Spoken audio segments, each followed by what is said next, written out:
Horror movies and Halloween mazes are fun for a good spook, but there's really nothing scarier than a real haunted house.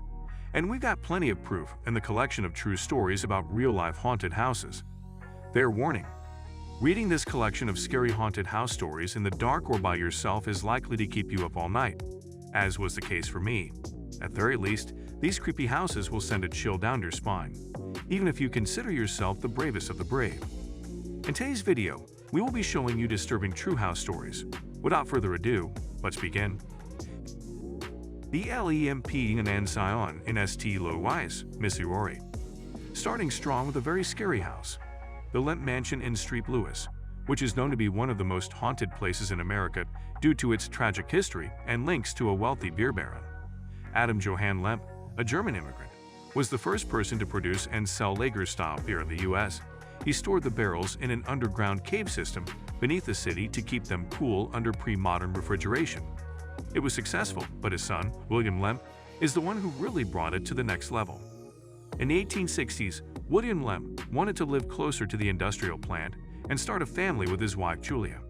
So they built the foreboding home in the historic Benton Park neighborhood, right over the cave system. We smell a haunting.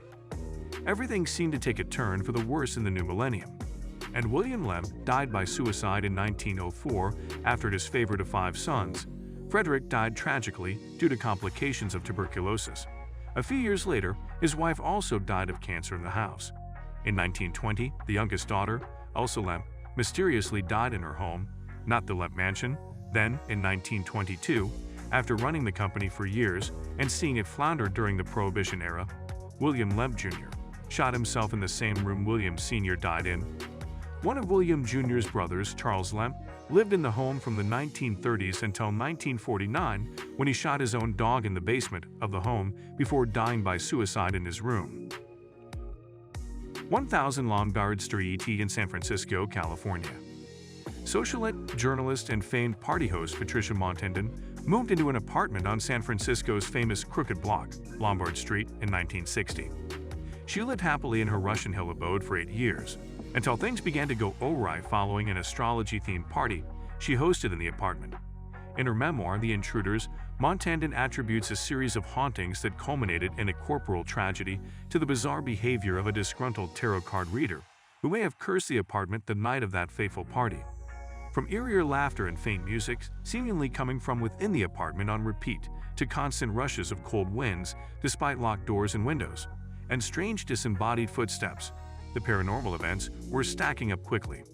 But Montandon was also the victim of physical crimes following the party, including a robbery, harassment, possibly arson, and more. After a tragic fire at the apartment and the premature passing of 3 of her close friends, all of whom had separately lived in the apartment between 1968 and 1969, Montandon set off on her own investigation to uncover the root of the apparent curse on 1000 Lombard Street. KASHA House of KAIMUKI in Honolulu, Hawaii. The KASHA House of KAIMUKI in Honolulu, Hawaii has been shrouded in mystery for decades. Its first bad press mention hit the Honolulu Star just months after the attack on Pearl Harbor in 1941. According to the article, police responded to a call from a woman shouting, "She's trying to kill my children. She's trying to kill my children." When they arrived, they found a young Hawaiian boy, his 3 sisters, and his mother all shrieking and being tossed around by nothing. About 30 years later, other occupants of the same home, or 1 block away from the original spooky house, reported similar attacks by an unseen force, which the responding officers corroborated. The 2 most common theories surrounding the source of these reported attacks are a demonic shape-shifting creature of Japanese folkloric origins known as the KASHA and the angry spirit of a corpse buried in the backyard.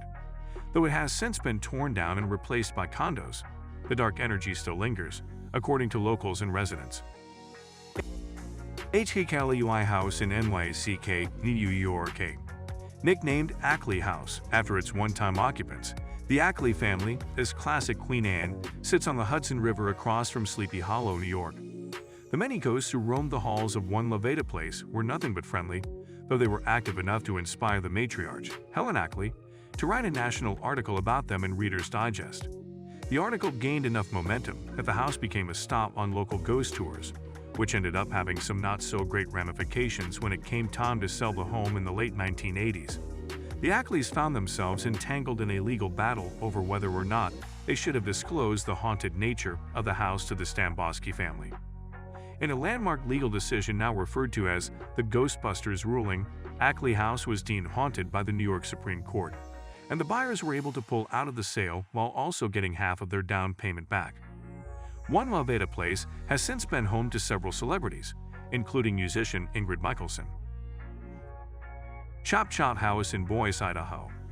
The house at 805 Bowie London Street in Boise, Idaho is hard to miss. Covered in a layer of soot, with windows broken and boarded up and trash is strewn about the yard, the two-story, 2,728-square-foot craftsman-style home looks like an abandoned horror movie set. The true story, however, is much scarier.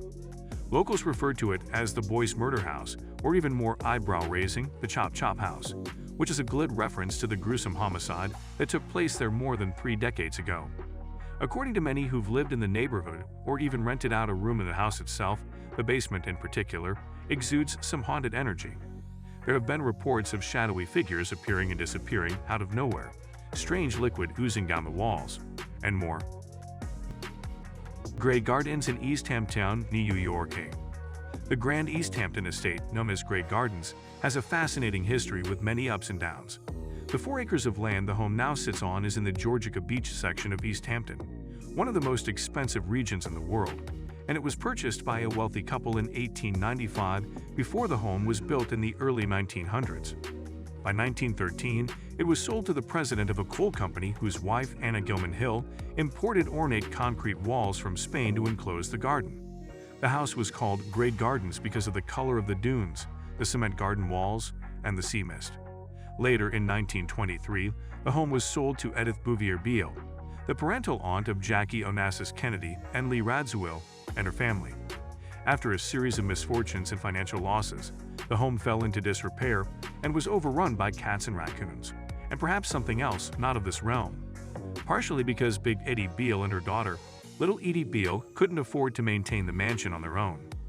The women's story, and star power, was made famous in a 1975 documentary by Albert and David Maysles.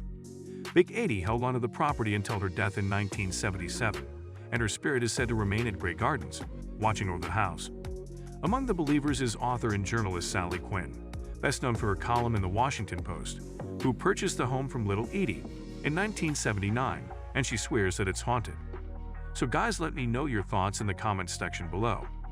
For more interesting content, give this video a thumbs up, and don't forget to subscribe to the channel for more awesome content. Have a nice day, and I will see you in the next video.